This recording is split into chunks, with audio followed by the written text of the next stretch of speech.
오늘은 많은 분들이 공감하실 만한 그러나 결말만큼은 속이 뚫리는 이야기를 들려드리려 합니다. 끝까지 보시면 후회 없으실 거예요. 구독과 알림 설정 부탁드립니다. 결혼 5년 차. 나 정미라는 그럭저럭 평범한 결혼 생활을 이어가고 있었다. 남편 강태수는 평범한 회사원이었고 나는 부모님이 물려주신 작은 부티크를 운영하며 꽤 안정적인 수입을 올리고 있었다. 부모님은 나 하나만 바라보고 사셨다. 늦둥이 외동딸이었던 나에게 강남의 아파트와 가게, 그리고 제법 두둑한 예금까지 물려주셨다. 시댁은 그 사실을 알고 있었지만 부모님이 살아계신 동안에는 함부로 탐을 내지 못했다. 그런데 그날이 왔다. 부모님이 여행길에 교통사고로 동시에 돌아가신 것이다. 장례식장에서 나는 정신을 잃을 듯 울었다. 하늘이 무너지는 기분이었다. 그런데 이상했다. 시어머니와 남편, 그리고 시동생 부부의 눈빛에서 슬픔보다는 다른 감정이 어른거렸다. 그때는 미처 알아차리지 못했다. 장례를 치르고 일주일 후 시댁 식구들이 모두 우리 집에 모였다. 분위기가 심상치 않았다. 시어머니가 먼저 입을 열었다. 미란아, 이제 내 부모님도 안 계시니 우리가 내 진짜 가족이다. 힘든 시기에 가족끼리 힘을 합쳐야 한다고 했다. 나는 고개를 끄덕였다. 그 말까지는 고마웠다. 그런데 다음 말이 문제였다.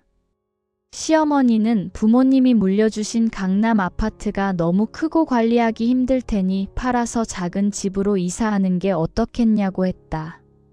남는 돈으로 시동생 집도 장만해주고 가게도 정리해서 그 돈으로 가족 모두가 함께 큰 사업을 하자고 했다. 나는 순간 귀를 의심했다. 부모님 장례 치른 지 일주일밖에 안 됐는데 벌써 내 재산을 처분하자는 소리를 하고 있었다.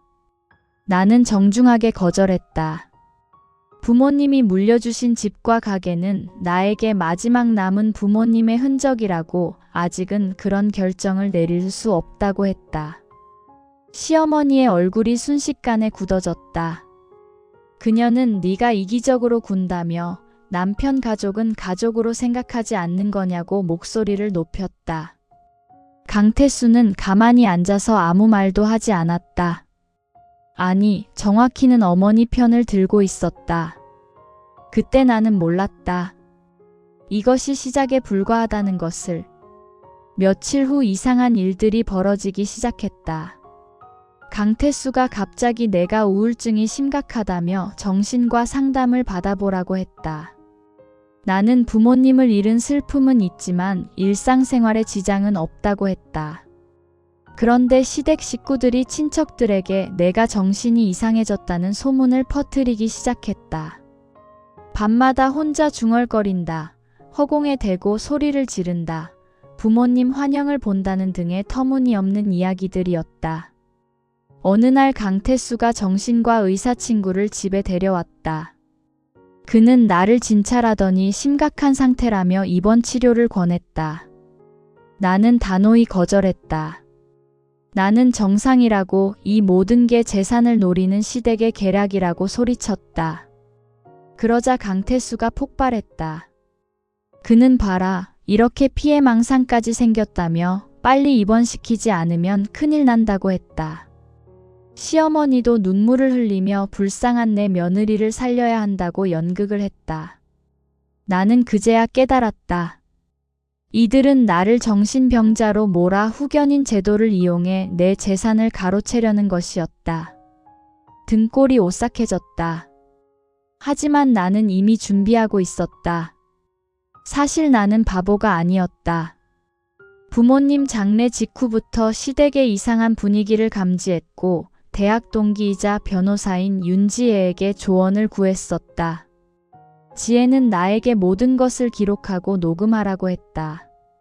그리고 만약의 사태에 대비해 법적 장치를 마련하라고 했다.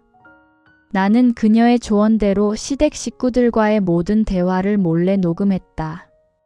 재산을 나누자는 시어머니의 말, 정신병원에 입원시키자는 강태수의 말, 심지어 시동생 부부가 내 아파트를 어떻게 나눠 가질지 의논하는 대화까지 전부 녹음했다. 그리고 부모님이 물려주신 모든 재산을 공익신탁으로 전환하는 절차를 밟기 시작했다. 강남 아파트는 사회복지법인에 기부하되 내가 생존해 있는 동안은 무상으로 거주할 수 있는 조건을 달았다. 가게도 마찬가지로 신탁 처리했다. 예금은 장학재단을 설립하는 데 사용했다. 모든 법적 절차는 완료되었지만 등기는 아직 하지 않은 상태였다. 나는 시댁이 마지막 수를 쓸 때까지 기다렸다. 그날이 왔다. 강태수가 정신과 의사 2명을 대동하고 집에 들이닥쳤다. 그들은 내가 자해 위험이 있다며 강제 입원 절차를 밟겠다고 했다. 시어머니와 시동생 부부도 함께 왔다. 그들은 내 핸드폰을 빼앗고 외부 연락을 차단하려 했다. 나는 그때 조용히 말했다. 좋다, 병원에 가겠다고. 하지만 그 전에 변호사와 통화 한 번만 하게 해달라고 했다. 강태수는 비웃으며 그러라고 했다. 어차피 변호사가 와봤자 소용없다고 생각한 것이다. 나는 윤지혜에게 전화를 걸어 한마디만 했다. 지금 실행하라고. 30분 후 모든 것이 뒤집혔다. 윤지혜가 법무법인 변호사 3명을 대동하고 등장했다. 그녀는 냉정하게 서류 뭉치를 강태수에게 던졌다. 첫 번째 서류는 지난 2달간 녹음한 시댁 식구들의 대화 녹취록이었다. 재산을 노리는 발언, 정신병원 입원 계획, 후견인 제도 악용 시도 등이 날짜별로 정리되어 있었다. 두 번째 서류는 더 충격적이었다. 내 모든 재산이 이미 공익신탁으로 전환되었고 오늘 오전 등기까지 완료되었다는 증명서였다.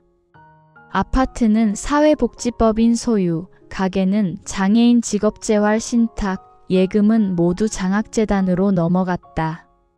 단, 내가 살아있는 동안은 아파트에 거주할 권리와 가게 수익의 일부를 생활비로 받을 권리만 남았다. 즉, 시댁이 탐내던 수십억 원의 재산은 이제 영원히 그들 손에 닿을 수 없게 된 것이다. 강태수의 얼굴이 새하얗게 질렸다.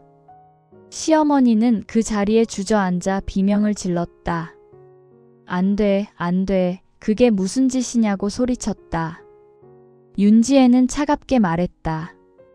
정미란 씨는 정신이 멀쩡합니다.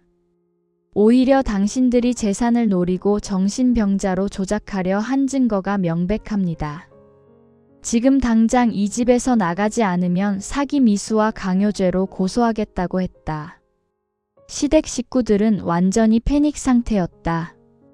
시어머니는 바닥을 치며 울부짖었다.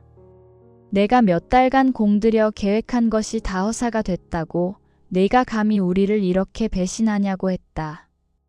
배신? 나는 차갑게 웃었다. 내 부모님 장례도 끝나기 전에 재산 타령한 사람들이 배신을 말하냐고 되물었다. 강태수는 무릎을 꿇고 빌었다. 잘못했다고 다시 생각해보자고 했다. 그는 이혼만은 하지 말자고 자기가 정신 차리겠다고 했다.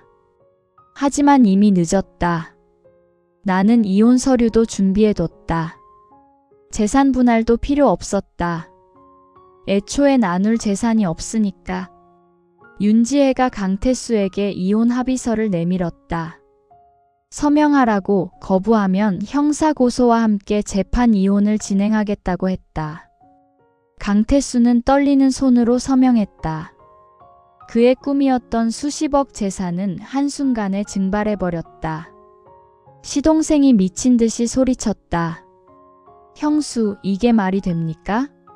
가족인데 이렇게까지 해야 했어요? 그 많은 돈을 남한테 다 주고 우리한텐 한 푼도 안 준다는 게 말이 돼요? 나는 그를 똑바로 쳐다보며 말했다. 당신들은 내 가족이 아니었습니다. 처음부터 끝까지 내 재산만 노린 강도였을 뿐이죠. 그들은 빈손으로 쫓겨났다. 몇 달 후 소식을 들었다. 강태수와 시댁 식구들은 완전히 몰락했다고 한다. 그들은 내 재산으로 빚을 갚고 사업을 할 계획이었는데 그게 무산되자 이미 낸 보증금과 계약금을 날렸다. 시동생은 사채까지 썼다가 야반도주했고 강태수는 회사에서도 이 소문이 퍼져 결국 해고당했다. 시어머니는 아들들을 원망하며 따로 살게 됐고 강태수는 지금 고시원에 산다고 한다. 반면 나는 평온했다. 부모님이 물려주신 아파트에서 편안하게 살며 가게에서 나오는 수익으로 여유롭게 생활하고 있다. 신탁 조건에 따라 매달 적정한 생활비를 받으며 나머지는 어려운 학생들의 장학금과 장애인 일자리 창출에 쓰인다. 부모님도 이 선택을 기뻐하실 거라 믿는다. 창밖으로 햇살이 들어온다. 나는 커피를 마시며 생각한다. 탐욕은 결국 스스로를 파멸시킨다고. 그리고 진정한 승리는 복수가 아니라 떳떳함이라고. 여러분도 비슷한 경험이 있으신가요? 댓글로 공유해주세요. 그리고 이런 이야기가 더 보고 싶으시다면 구독과 좋아요, 알림 설정 부탁드립니다. 강태수와 그의 가족은 이미 내 인생에서 지워진 과거다. 그리고 나는 부모님의 유산을 가장 가치 있는 곳에 쓰며 내 방식대로 의미 있는 삶을 살아가고 있다.